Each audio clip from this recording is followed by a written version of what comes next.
Behind this door is a humble host, wanting little more than to deliver gaming news. Little do they know, their life is a video game, and the player just learned how to mod.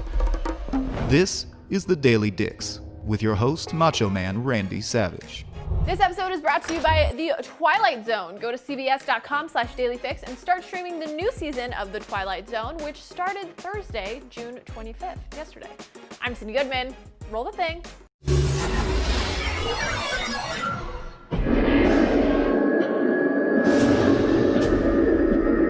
It's been a week since The Last of Us Part 2 dropped, and it's already sold 4 million copies between June 19th and June 21st. That makes it the fastest selling PS4 exclusive ever. Period. End of sentence. Senior VP of PlayStation Worldwide Marketing, Eric Lempel, celebrated the milestone on the PlayStation blog and more or less confirmed that The Last of Us Part 2 has surpassed Spider-Man as Sony's fastest-selling exclusive for the PS4. Neil Druckmann, VP of Naughty Dog and director of The Last of Us Part 2, shared a message with fans. Quote, "We are so immensely grateful to the millions of fans around the world that have played The Last of Us Part 2 and shared their experiences with us over the last week." He goes on to thank the, quote, "efforts of the hundreds of talented and passionate developers here at Naughty Dog, and of course, fans, for helping them reach the milestone." This announcement comes on the heels of an interview that dropped earlier this week where an ex-PlayStation executive, Sean Layden, made a case for current AAA development growth being unsustainable. First reported by GamesIndustry.biz, Layden Laydened out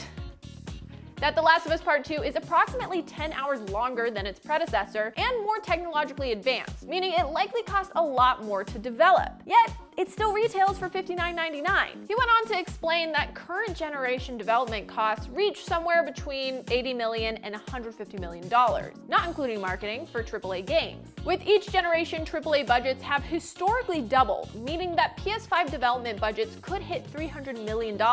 That makes it a whole lot harder to recoup your investment and therefore narrows the field of games being made. Layden offered a few solutions, one being retail prices. He calls for, quote, elasticity on the price point so that if a game is longer and more technologically advanced, it could retail for a higher amount. He also suggested developers consider spending 3 years on a 15-hour experience versus 5 years on an 80-hour game, which could help keep costs in control and maintain the standard $60 retail price point. All this to say, Layden is likely correct that The Last of Us Part 2 cost a whole lot more to develop than its predecessor, but it also just sold 4 million copies in 3 days. There's a lot of factors here to consider, like the fact that this is a sequel with a built-in fan base, but does this make a case against Layden calling the current AAA game development model unsustainable? Without being an expert in game development and game dev budgets, I would say The Last of Us Part 2 is a bit of an outlier, and you can't really judge industry trends by the record breakers. It's also the end of a console generation, so theoretically this is the time when there's a peak number of consumers with a PS4 ready to purchase a new game. Naughty Dog are a unique success story, but they've nevertheless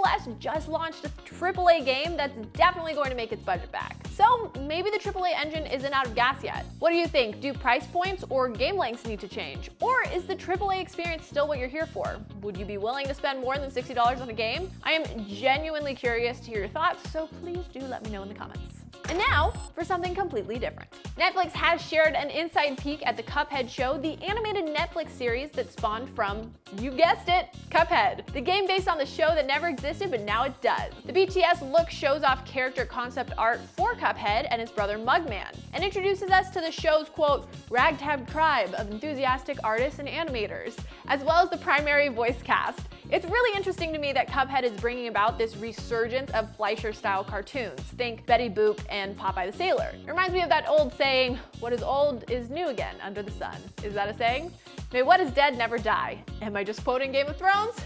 In either case, the team behind the Cuphead show is keeping an old style of animation alive, and I am here for it. We still don't have a release date though, as the video shows us the official poster for the series, followed by a simple coming soon title card. And that's your Daily Fix. I'm Cindy Goodman, and I hope your day is as awesome as you are. Now that you're all caught up on the news, check out our video where 2 of our IGN editors talk about their very different playthroughs of the Cyberpunk 2077 preview. Don't forget, you can get even more Summer of Gaming goodness over on TikTok. Follow the hashtag Summer of Gaming to see even more exclusives, gameplay, and originals. Download the IGN app on all your mobile devices. Subscribe to the Daily Fix on Snapchat, and for all things everything else, IGN.com. Have a rad weekend, everyone.